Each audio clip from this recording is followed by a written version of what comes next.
Nous voici réunis ce matin du 29 août 2021 pour faire mémoire d'un autre matin, celui du 29 août 1941, cela a été redit, matin où après une courte nuit, Honoré d'Estienne-d'Orves et ses compagnons, Maurice Barlier et Yann Dorninck, ont pris la route du Mont Valérien après avoir entendu une dernière fois la messe à laquelle ils étaient si attachés.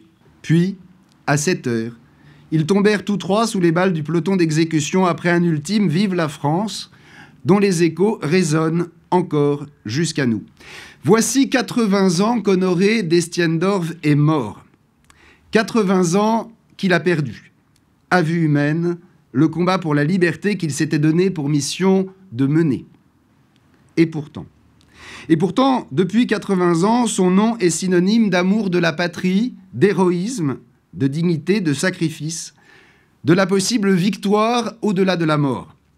Et pourtant, l'annonce de son exécution immédiatement après celle-ci, et bien longtemps après, a eu un impact considérable. Cette exécution a été le déclencheur de bien des ralliements à la résistance. Cette mort a paradoxalement été l'inspiratrice de multiples dons de soi. Nous savons désormais tout ce que nous leur devons.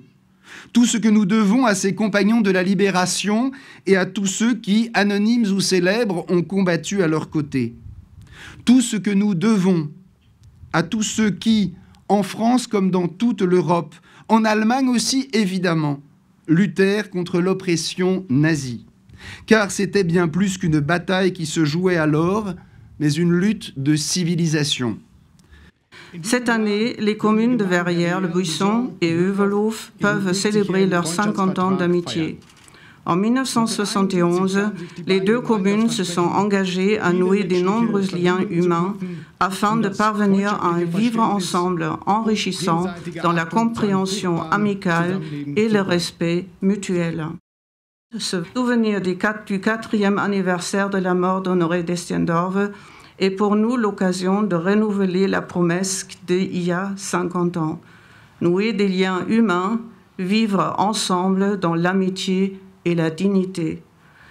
Cher Monsieur Olivier de Beaufort, votre grand-père n'est pas mort en vain.